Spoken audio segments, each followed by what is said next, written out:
ह्रीम। ह्रीम। हाँ हाँ, ह्रीम ह्रीम। तो ह्रीम होता है ओम में 5 परमेष्ठी भगवान और ह्रीम में 24 तीर्थंकर भगवानों को नमन हो जाता है ह्रीम। और कहा जाता है कि जिस बच्चे की बच्ची हो या बच्चा हो जिसकी मेमोरी वीक है ना, या जो बच्चे अपनी मेमोरी को डेवलप करना चाहते हैं, है ना, या जो पेरेंट्स जो हैं अपने बच्चे के लिए चिंतित हैं कि इसकी मेमोरी डेवलप कैसी होगी, तो उनके लिए इन बच्चों के लिए ह्रीम बीजा अक्षर की जाप कराना चाहिए।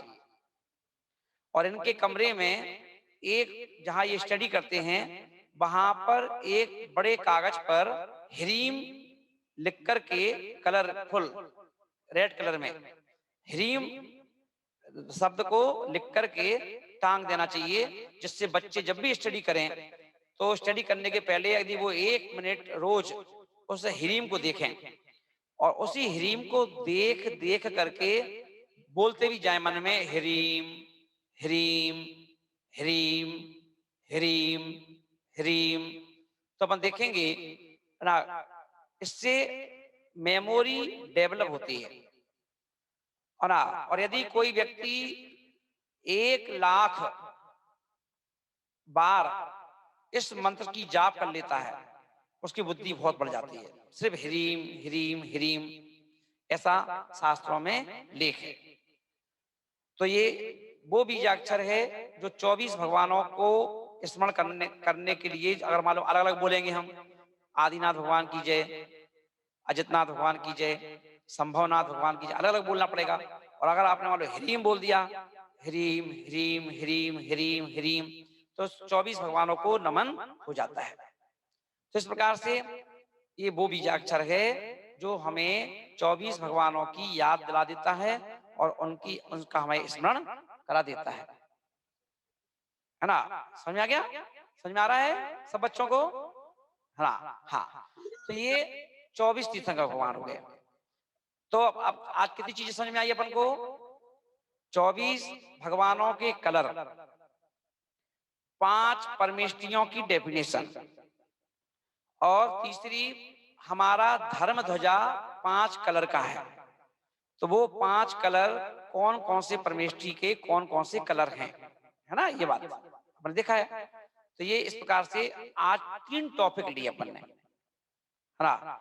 ये 3 टॉपिक जो हमारे लिए हमारे ज्ञान को बढ़ाने में, है ना, जरूरी हैं और जिससे हमें, मैं चाहता हूं ज्ञान भी मिले और आपको चीजें भी मिलती जाएं सभी के लिए, है ना। समझ में आ रहा है सबको? समझ में आ रहा है ना? हाँ। अब चले अपन,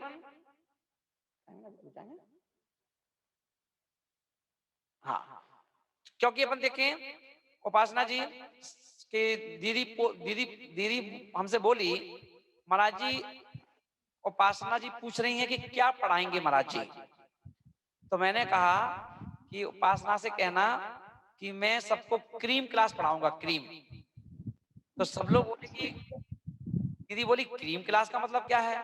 तो मैंने कहा क्रीम का मतलब है कि अला क्रीम, जैसे अपन देखते हैं ना कोई जब मेकअप करती है कोई महिला, है ना, उपासना अगर मेकअप करेंगी मान लो तो क्या करेंगे, थोड़ा सा फेस पाउडर भी लगाएंगी, थोड़ा सा क्रीम भी लगाएंगी, थोड़ा सा फेयर एंड लवली भी लगाएंगी, है ना, ऐसे सब चीजें पूरा अपना श्रृंगार करेंगी, है ना, लिपस्टिक नेल पेंट लगाएंगी।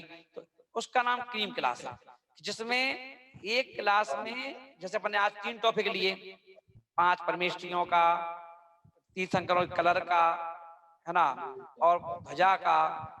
तो ये सब 3 चीजें मिल गई, तो 3 चीजों को मिलाकर के क्रीम हो गई है। कि आज की क्रीम क्या है, तो बोले कि ध्वजा के रंग क्या हैं, 24 भगवान क्या हैं, बीजा अक्षर क्या है, तो 4 चीजें बताई अपन ने आज, है ना। इसका नाम है क्रीम क्लास। तो सब लोग,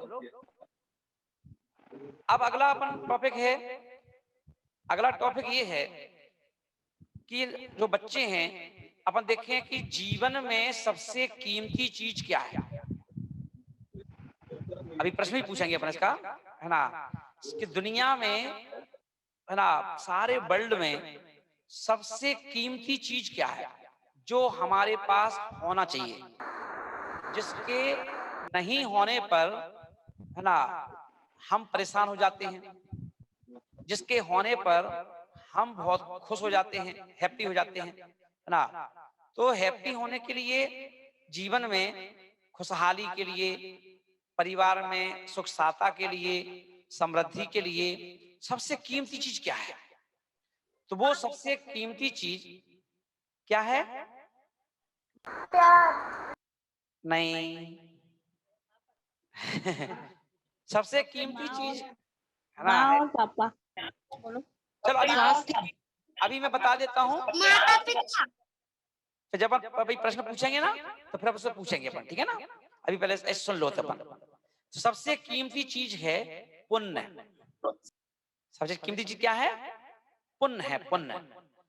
तो पुण्य, जिनके, जिस व्यक्ति के, जिस महिला के, जिस जीव के हिस्से में पुण्य होता है, उसे परेशानियां उत्पन्न नहीं होती, उसकी सारी दो व्यवस्थाएं हो जाती हैं।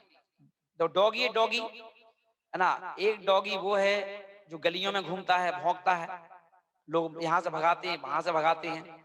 एक डॉगी वो होता है जो घर में होता है, और घर में होता है तो घर का डॉगी गाड़ी में घूमता है ना, उसको नहलाया जाता है, उसको अच्छे से बिस्कुट दिए जाते हैं, दूध रोटी दी जाती खाने को, लोग उसको गोदी में खिलाते हैं, है ना। बिस्तरों पे जो अपना बेड होता है, बेड पे भी चला जाता है, वो तो बेड पे सो भी जाता है। कितनी सुकून है उस डॉगी को, ना, जो देखो वही खिलाता है। तो ये डॉगी का पुण्य है। तो पुण्य, जितने भी जीव हैं, चाहे हाथी हो, घोड़ा हो, एक मछली वो है जो तालाब में घूमती है और लोग उसे पकड़ के खा जाते हैं, और एक मछली वो है छोटी छोटी, सुनहरी, चमकीली, गोल्ड कलर की, जिसे लोग कांच में अपने अपने घरों में पानी भर के और उसकी शोभा बना देते हैं, और उसमें दाना डालते हैं रोज, मारते नहीं उनको, है ना। तो ये पुण्य है। तो जिस जीव का भी पुण्य होता है, उसकी सेवा होती है, उसको हर तरह के सुख मिलते हैं, किसी भी योनि में हो, है ना, कोई भी पर्याय में हो, है ना। तो अपन ये देखें तो पुण्य, सबसे कीमती चीज क्या है? पुण्य।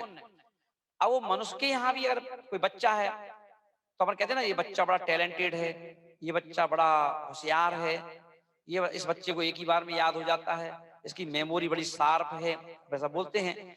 तो वो बच्चा क्या है? अब बच्चा कहाँ से सीखा? कौन ने सिखाया उसको? सारी चीजें बौछ कर लेता है। तो ये उसका पुण्य है। तो पुण्यशाली जीव, पुण्यशाली बच्चे जल्दी जल्दी प्रोग्रेस करते हैं, है ना। उन्हें जल्दी जल्दी नॉलेज होता है अच्छी अच्छी बातों का, और वह अच्छी पढ़ाई करते हैं, अच्छी रैंक लाते हैं, और स्कूल में भी वो अव्वल आते हैं सब बच्चों के अंदर, और उनकी अच्छी जॉब लगती है, अच्छी सैलरियां मिलती हैं उनको, एक ही बार से प्लेसमेंट हो जाता है ना, कंपनियां ले जाती हैं उनको, अच्छे पैकेज मिलते हैं उनको। तो ये सब के लिए क्या चाहिए हमको? पुण्य। इसलिए दुनिया में सबसे कीमती चीज पुण्य है, ध्यान रखना। उपासना जी, क्या है सबसे कीमती चीज? पुण्य। पुण्य। हाँ, तो ये पुण्य है। अब प्रश्न ये उठता है कि पुण्य आता कहां से?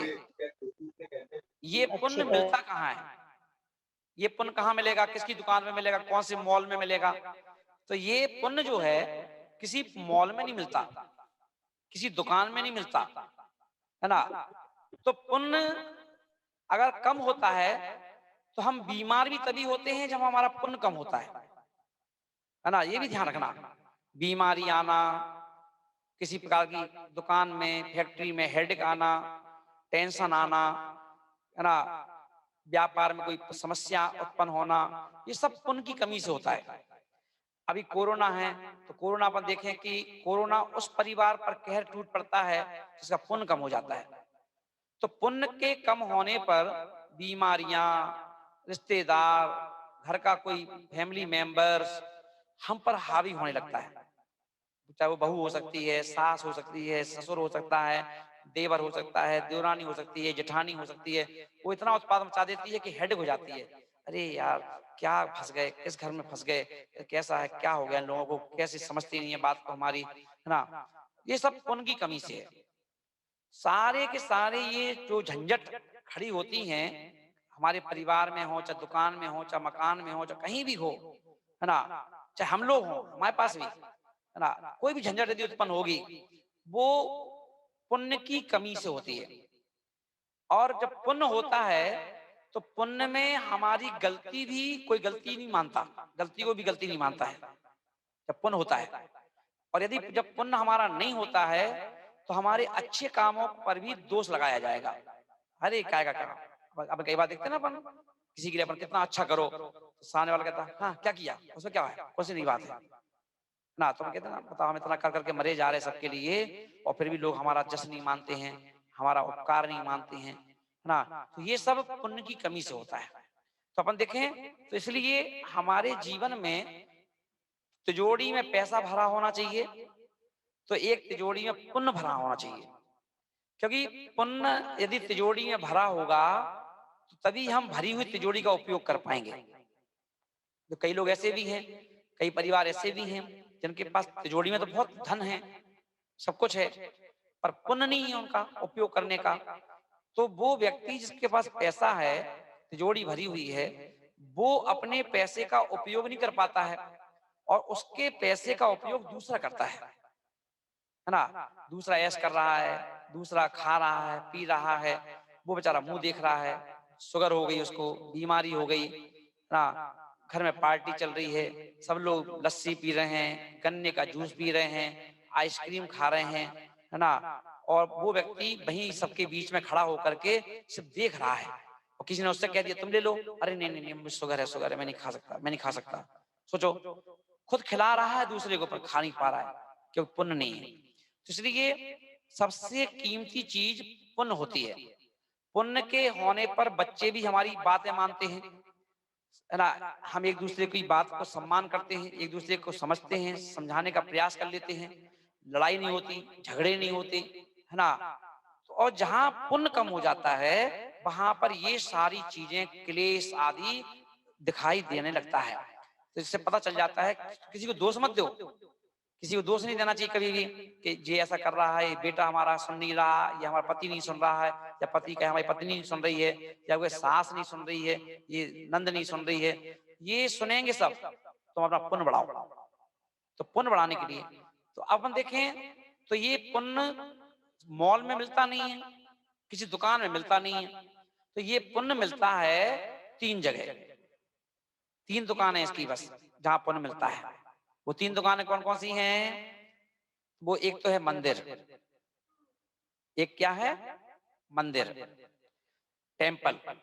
इसीलिए कहा जाता है हमारे धर्म में कि लाख काम हो पर बिना मंदिर के कोई भी काम मत करो। दुकान बाद में खोलो, पहले मंदिर जाओ। फैक्ट्री बाद में खोलो, पहले मंदिर जाओ। कोई भी कहीं शादी पार्टी में जाना है पर पहले मंदिर जाओ, फिर शादी पार्टी में जाओ। तो अपन देखते हैं अभी, अब शादी में जाना तो मंदिर छोड़ देते हैं, शादी का पार्टी में जाना है तो मंदिर छोड़ देते हैं, है ना। कोई थोड़ा सा हल्का सा बुखार सा आ गया तो मंदिर छोड़ देते हैं। नहीं, मंदिर रोज जाने से हम रोज थोड़ा पुण्य लाएंगे मंदिर से, तो वो पुण्य हमारा स्टोर रहना चाहिए, स्टोर। पुण्य की कमी नहीं होना चाहिए।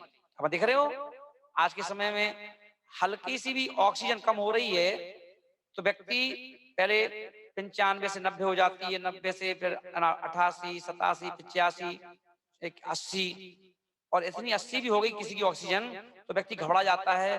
और देख रहे कितने लोग मर गए ऑक्सीजन की कमी से, है ना। तो ऐसे ही जब पुण्य कम होता है तो पुण्य कम होता है, तो जैसे ऑक्सीजन कम हो रही ना, ऐसे जब पुण्य कम होता है तो जैसे यहाँ यहाँ ऑक्सीजन कम हो रही है तो मरीज की क्या हालत हो रही है ना, अपन देख रहे हैं रोज वीडियो में। ऐसे ही जब पुण्य कम होता है तो व्यक्ति की हालत वो भी देखने लायक होती है। वो व्यक्ति ना सो पाता है, ना खा पाता है ना, ना ढंग से जी पाता है ना। दुकान में जाता तो वहां टेंशन, घर में जाता तो वहां टेंशन, बच्चों के पास जाता तो वहां टेंशन, बीवी के पास जाता तो वहां टेंशन, माँ के पास जाता तो वहां टेंशन, है ना। इससे क्या पता चल रहा है कि वहां ऑक्सीजन कम होती है तो वैसी परेशानी ना, वहां अपन को एम्बुलेंस नहीं मिल रही है, बेड नहीं मिल रहा है, ऑक्सीजन नहीं मिल रही है, वो कितने लोग मर गए, देश में कितनी मौत हो गई इस महामारी से। तो पुण्य और ऑक्सीजन दोनों एक सी चीज है। तो ऑक्सीजन चाहिए, ऑक्सीजन नहीं है तो शरीर बेकार, और पुण्य नहीं है तो जीवन बेकार। इसलिए शरीर के लिए ऑक्सीजन चाहिए और जीवन के लिए पुण्य चाहिए। तो वो पुण्य 3 जगह मिलेगा। कहाँ कहाँ? टेम्पल। इसलिए कहा जाता है कि बिना मंदिर के बच्चों को पढ़ाई के संस्कारों के साथ साथ मंदिर जरूर भेजें। जाओ बेटा, चाहे एक बेरी दर्शन करके आओ, जाओ जाओ जाओ, जल्दी जाओ, ये चावल चढ़ा के आओ, तुम्हारी अच्छी पढ़ाई होगी, तुम्हारी अच्छी नौकरी लग जाएगी, तुम अच्छे राजा बेटा बनोगे, है ना, अच्छी तुम्हें जॉब मिलेगी, अच्छा पैसा कमाओगे, है ना, ये सब। तो उसको मंदिर जरूर भेजो, मंदिर के संस्कार। पहली दुकान है मंदिर, जहाँ पुण्य मिलता है। दूसरी दुकान है शास्त्र स्वाध्याय। जब हम स्वाध्याय करते हैं शास्त्रों का, तो शास्त्रों की स्वाध्याय करने से, सुनने से भी हमारे लिए पुण्य मिलता है ना। तीसरा पुण्य मिलता है, तीसरी दुकान है पुण्य की, गुरु। अब गुरु, देखो, हमेशा तो 12 महीने तो हमारे अवेलेबल रहते नहीं है किसी नगर में, है ना। गुरु तो कभी कभी पुण्य योग से आ जाते हैं हमारे नगर में, हमारे मंदिर में, है ना, हमें मौका मिलता है उनके दर्शन करने का। पर जब भी मौका मिले, कि गुरु जी आए हैं हमारे नगर में, हमारे मंदिर में, तो हमें इतने खुश होना चाहिए। ओहो, जैसे ऑक्सीजन आने से लोग खुश हुए थे ना कि ऑक्सीजन आ गई, ऑक्सीजन आ गई, ऑक्सीजन आ गई, ऑक्सीजन का टैंकर आ गया, ऑक्सीजन आ गई, जो खुशी हो रही थी लोगों को, तो अब हम मरेंगे नहीं, अब हमें ऑक्सीजन मिल जाएगी। ऐसे ही जब गुरु आ जाएं तो ये सोच लो कि भैया दुकान आ गई, दुकान आ गई, पुण्य की दुकान आ गई। जब तक गुरु जी हैं, जितना पुण्य ले सकते ले लो। कैसे ले लो पुण्य? प्रवचन सुन करके, आहार दे करके, विहार करा करके, है ना, उनके प्रवचन सुन के, उनसे ज्ञान लेकर के। अब ये भी अपना पुण्य है कि देखो अपन घर में बैठे हैं और घर में बैठे बैठे अपन को गुरु जी की वाणी सुनने मिल रही है, गुरु से पढ़ने का मौका मिल रहा है ना, क्लास पढ़ने का मौका मिल रहा है, ये पुण्य है। तो इसलिए जीवन में पुण्य को कमाने के लिए 3 स्थान हैं। समझ में आ गया? कौन कौन से? पहला तो भगवान का मंदिर, दूसरा शास्त्र। इसलिए अपन देखते हैं कि जैसे अभी मान लो लॉकडाउन चल रहा है, तो हमें प्रतिदिन अपने घर में 2 मिनट के लिए, 5 मिनट के लिए, 10 मिनट के लिए कोई ना कोई एक ग्रंथ का स्वाध्याय सबको बिठा करके, पूरी फैमिली को जरूर सुनाना चाहिए। कोई ना कोई कहानी सुनाओ धर्म की, है ना, कोई भी सुनाओ जिससे बच्चों को ज्ञान मिले कि अच्छा ऐसा होता है क्या, इस बार से। तो ये 3 स्थान होते हैं, देव, शास्त्र, गुरु, जहां से हमें क्या मिलता है? हमें मिलता है पुण्य। तो ये पुण्य जरूर चाहिए। और जब हम कभी किसी की घर में रह करके भी पुण्य कमा सकते हैं, है ना, जब हम किसी गरीब की मदद करते हैं, हेल्प करते हैं, है ना, प्यासे को पानी पिलाते हैं, है ना, किसी को भूखे को भोजन करा देते हैं, है ना। अभी अपन देखें लॉकडाउन में लोग कितनी लोगों की मदद कर रहे हैं, धन से, कोई मन से, कोई तन से, है ना। तो ये सब भी इससे पुण्य मिलता है ना। तो पुण्य ये क्या है? कौन सा पुण्य है ये टेट फॉर टैट वाला पुण्य है, जो बाहर सेवा करने वाला है। स्थान तो 3 ही है, देव, शास्त्र, गुरु, और बाकी जो चीज कर रहे हैं अपन, इसके बदले में अपन को पुण्य मिलता है वैसे के वैसे। तो इस प्रकार से आज की क्लास में ये चौथा टॉपिक था अपना, वो क्या था? पुण्य सबसे कीमती चीज है, और पुण्य को मिलने के वो 3 शोरूम कौन से हैं? ना, देव, शास्त्र, गुरु। इस प्रकार से आज की क्लास को अपन यहाँ पर समापन करते हैं। टाइम हो गया क्योंकि आपका, है ना, ठीक है। अब अपन प्रश्न पूछेंगे, ठीक है ना। तो उपासना जी तैयार रहेंगे, सब बच्चे लोग तैयार रहेंगे, है ना। आज की क्लास के प्रश्न चारू तैयार है ना? भीड़ खड़ी।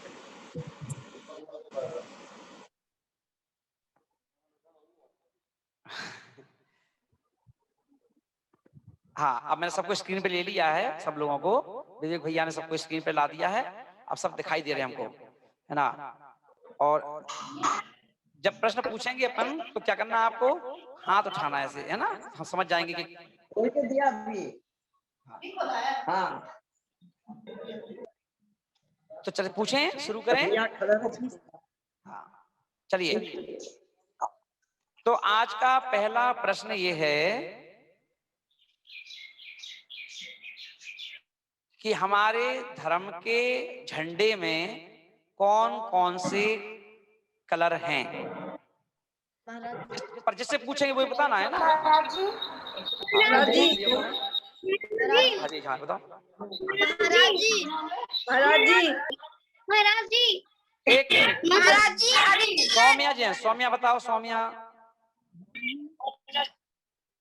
नमोस्तु महाराज जी। हाँ सौम्या महाराज जी, हमारे ध्वज के अंदर 5 रंग होते हैं, सफेद, पीला, लाल, हरा और काला।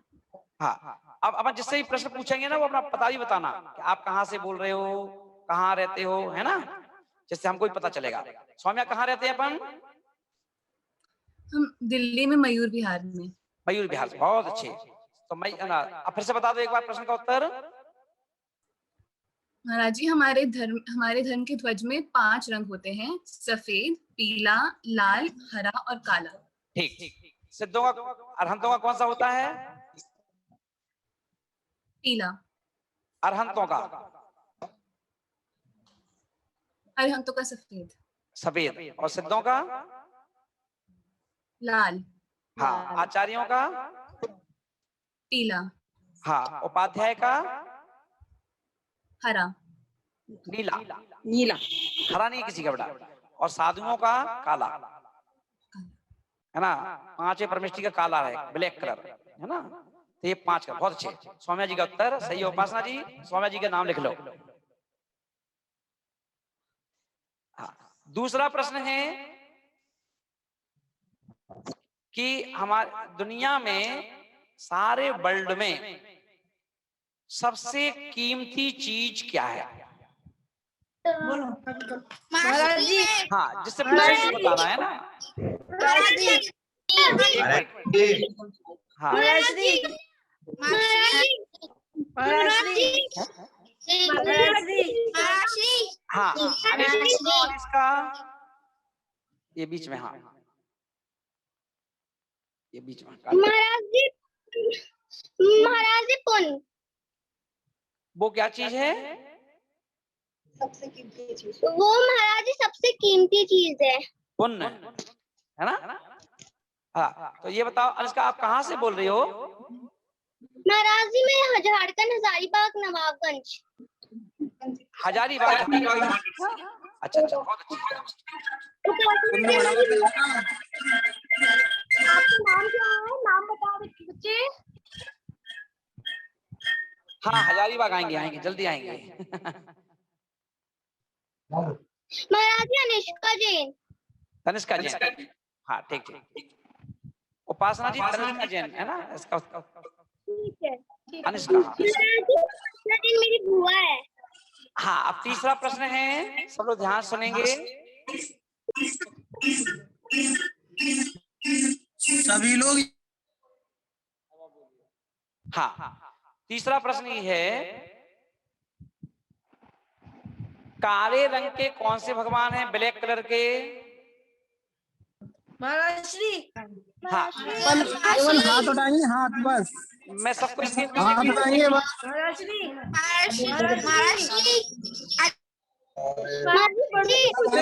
सिर्फ हाथ है। महाराज श्री। महाराज श्री महाराज श्री। महाराज श्री हाँ हाँ, महाराज श्री सब लोग हैंड्स दिखाओ। हाँ, मैं, महाराज श्री हाँ महाराज श्री। महाराज श्री आदित्य जैन। महाराज श्री। महाराज श्री। महाराज श्री। हाँ। तीर्थ पाटनी।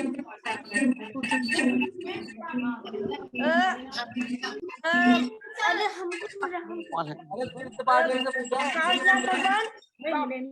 तीर्थ पाटनी। भगवान। हाँ, तीर्थ पाटनी। नेमिनाथ भगवान है, मुनीश्वरनाथ भगवान। फिर से बताओ। नेमिनाथ भगवान और मुनीश्वरनाथ भगवान। हाँ, आप कहाँ से हैं वो? हजारीबाग। हजारीबाग से? अच्छा अच्छा। हाँ, तीर्थ का उत्तर सही है। नाम बताओ बेटे अपना। तीर्थ पाटनी। तीर्थ अच्छा। पाटनी। अच्छा अच्छा। हाँ, अगला प्रश्न है, पूछूं? यस। वो कौन सा बीजाक्षर है जिसमें हम 5 परमेष्ठियों को याद कर सकते हैं? महाराज श्री आदित्य जैन। महाराज श्री महाराज श्री महाराज श्री महाराज श्री महाराज श्री महाराज श्री महाराज श्री महाराज श्री अनुमेहा जी बताओ, अनुमेहा। महाराज श्री महाराज श्री महाराज श्री महाराज जी महाराज श्री महाराज श्री महाराज श्री फिर से बोलिए। महाराज जी महाराज हाँ, अनुमेया बताओ बेटा। महाराज श्री महाराज श्री हाँ बोलो महाराज बेटा। श्री आदित्य जैन। हाँ बोलो बेटा। महाराज श्री ओम। नमस्ते महाराज जी ओम ओम ओम। हाँ बहुत अच्छे। आप कहाँ रहते हैं? मयूर विहार। हाँ ठीक ठीक। मयूर विहार। हाँ आवाज नहीं आ रही है, नाम बताओ। आप अपना नाम बताओ। रिधिमा जैन। रिधिमा जैन। हाँ चलिए अगला प्रश्न है। चलिए अगला प्रश्न है। हाँ अब 3 प्रश्न बड़े लोगों से पूछेंगे, ठीक है ना? अपनी बुद्धि को शार्प करने के लिए कौन सा बीजाक्षर बताया था? महाराष्ट्री मैं बोलूं? महाराष्ट्री मैं बोलूं? महाराष्ट्री हाँ रेखा जी बोलो। रीम रीम बीजाक्षर। रीम बीजाक्षर। बेटा से पूछा था अनम्यूट करके दोबारा बोलेंगे, अनम्यूट करके दोबारा बोलें। रीम बीजाक्षर। कहाँ से हैं आप? हम रेखा पाटनी हजारीबाग से। अच्छा अच्छा ठीक, वो बीजाक्षर है ह्रीम। बहुत अच्छे। हाँ दो और। अगला प्रश्न है।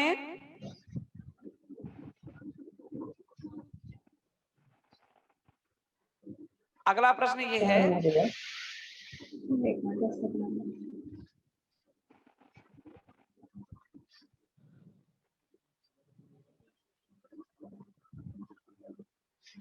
तीन लोक का जो नक्शा हमने बताया था वो कैसा बताया था हमने?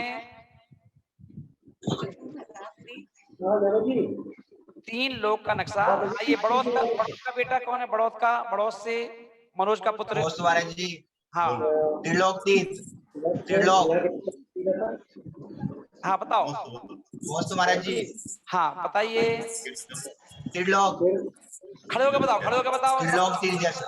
खड़े होकर बताओ, खड़े होकर।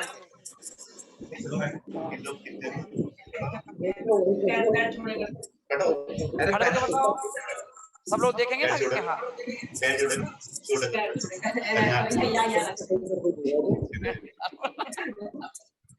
महाराज जी बड़ा हो गया। हाँ एक कोई लड़का खड़ा होकर के, मतलब अपने दोनों हाथ कमर पे रख करके और पैरों को फैला करके जो खड़ा हो जाता है उसे पुरुषाकार कहते हैं। पुरुषाकार। तो 3 लोक का नक्शा पुरुषाकार होता है, पुरुष के आकार का, है ना? ऐसे ठीक, उत्तर सही है ना? अगला प्रश्न ये है, अगला प्रश्न है समोसरण में कितनी सीढ़ियां होती हैं? समोसरण में कितनी सीढ़ियां हैं? महाराज जी सिर्फ हाथ उठा लेंगे, मैं पूछूंगा। महाराज श्री महाराज श्री महाराज श्री महाराज श्री हाँ महाराज श्री महाराज श्री महाराज श्री महाराज श्री सरिता, सरिता जैन, गगन विहार। नमोस्तु महाराज जी। हाँ महाराज एक तरफ 20,000 होती है, 4 तरफ मिलाओ तो 80,000 होती है। हाँ बोलो, कहीं कहीं से भी पहुंचेंगे वो 20,000 ही कहलाएंगे, 80 नहीं कह सकते अपन उनको, है ना, वो एक तरफ की ही जुड़ेंगे, है ना, क्योंकि अपन जाएंगे तो एक ही तरफ से कहीं से भी, है ना। तो एक व्यक्ति के लिए 20,000 सीढ़ियां ही हैं, चाहे यहाँ से जाएं, चाहे इस दिशा से जाएं, उत्तर दक्षिण पूरब पश्चिम कहीं से भी जाएं, 20,000 सीढ़ियां। बहुत अच्छी, ठीक, उत्तर सही है आपका।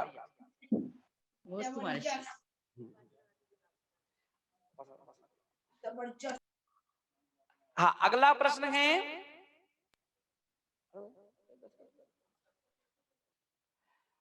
उपासना जी, एक प्रश्न आपसे।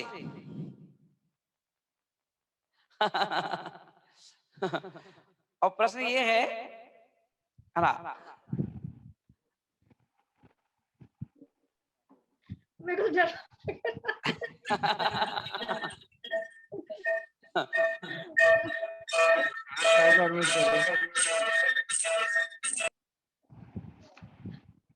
हाँ महाराज जी किसी और से पूछ लीजिए।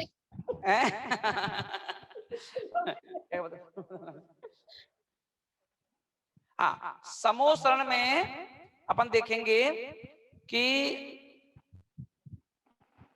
समूह शरण में कितनी सभाएं होती हैं।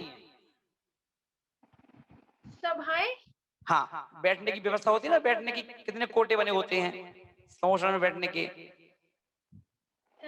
20,000 सीढ़ियां होती है वो तो, सीढ़ियां हैं वो तो बैठने के लिए, सीढ़ियां होती है। उसमें कोटे,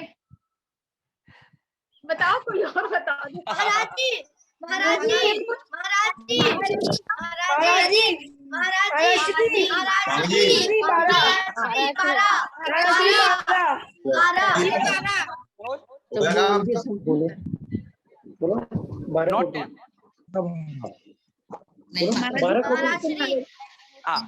चलिए,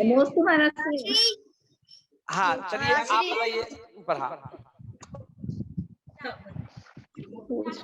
हाँ, चारू जी बताइए, चारू। महाराज जी, 12 गोटे होते हैं। हाँ, सारे उपासना जी ने कहा, चारू से पूछो महाराज जी, है ना, बोले हम तो होस्ट कर रहे हैं, है ना, चारू से पूछो, है ना। तो उपासना ने जानबूझ के नहीं बताया, है ना। तो 12 कोटे होते हैं, 12, बहुत अच्छे, चारू जी का उत्तर सही है।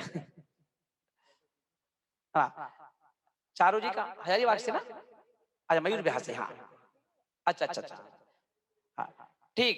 इस प्रकार से आज के प्रश्न पूरे हुए। अब उपासना जी को लाओ, उपासना जी आभार व्यक्त करेंगी किस क्लास का।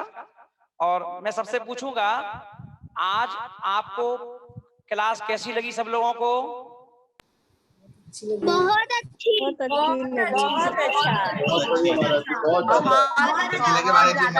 तो मेरे पढ़ाने, बहुत अच्छी शुरुआत है गुरुदेव, बहुत अच्छी क्लास लगी। तो मेरे पढ़ाने का तरीका सबको अच्छा लगा? नंबर 1, आपसे बेहतर टीचर कोई इस हाँ, उपासना जी आभार व्यक्त करेंगे, अनम्यूट करके, है ना सबको। महाराज जी, आपने बहुत ही अच्छी क्लास ली और बहुत कुछ समझ में आ रहा है, और हम नोट कर रहे हैं, हम इसको याद करेंगे फिर कल आपको। हाँ, और सभी लोग बहुत खुश है इस क्लास से, सबको बहुत मजा आ रहा है, बहुत अच्छा लग रहा है। बच्चे तो ज्यादा ही उत्साहित हो रहे हैं, ऐसा लग रहा है कि सभी बच्चों से क्वेश्चन का आंसर पूछ लें और सबको गिफ्ट दे दें। लेकिन टाइम की भी एक सीमित है, टाइम भी सीमित है महाराष्ट्र आपके पास। तो बहुत ही अच्छा रहा, और फिर कल मिलेंगे हम लोग फिर इसी टाइम 3:15 बजे। ठीक, सब समय से आ जाए। हाँ। और महाराज जी आपको बारंबार नमस्ते, बारंबार। हाँ। बहुत अच्छा क्लास ले रहे हैं, और इसी तरह आपको नमस्ते महाराज जी, बना रहे। और उपासना जी आपको एक काम करना है, सभी लोगों को बता देना कि सभी लोग अपने अपने फेसबुक पर, है ना, बेहर्ष गर्जना को लाइक कर लें, है ना। सभी लोग, है ना, बेहर्ष गर्जना फेसबुक पर लाइक कर लेंगे तो आपको जो प्रवचन होते हैं, कोई प्रोग्राम होता है, वो आप लाइव दे सकते हैं, है ना। और जो अपना YouTube है, YouTube पर यूट्यूब पर भी बेहर्ष गर्जना पर अपन को ये पूरी क्लास देखने को मिलेगी। जो यूट्यूब अपनी क्लास चल रही है रोज, ये वाली क्लास यूट्यूब पर बेहर्ष गर्जना पर देखने को मिलेगी। तो बेहर्ष गर्जना यूट्यूब पर और बेहर्ष गर्जना फेसबुक पर अपन लोग लाइक कर लेंगे। ठीक है। और महाराज जी इस बार आपका चौमासा शिखरजी में होने वाला था ना, अब ये हजारीबाग भी पास में ही है। अब ये सारे आपको अच्छी तरह से पहचान लेंगे, जान जाएंगे। अभी क्लास हो रही है तो ये लोग भी सब वहाँ आपको पहचान लेंगे अच्छी तरह से। ठीक ठीक है ना। और सभी के लिए बहुत सारा आशीर्वाद। नमोस्तु गुरुदेव, नमोस्तु, नमोस्तु महाराज जी।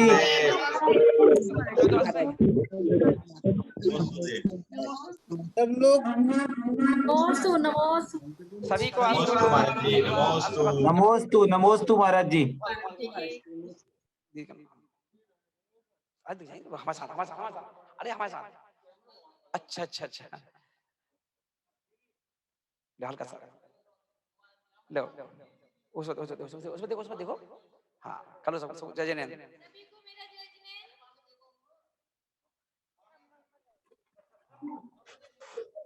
जय जिनेन्द्र रीना दीदी। जय जिनेन्द्र जी। नमोस्तु गुरुदेव, नमोस्तु। नमोस्तु गुरुदेव, नमोस्तु। जय जिनेन्द्र दीदी।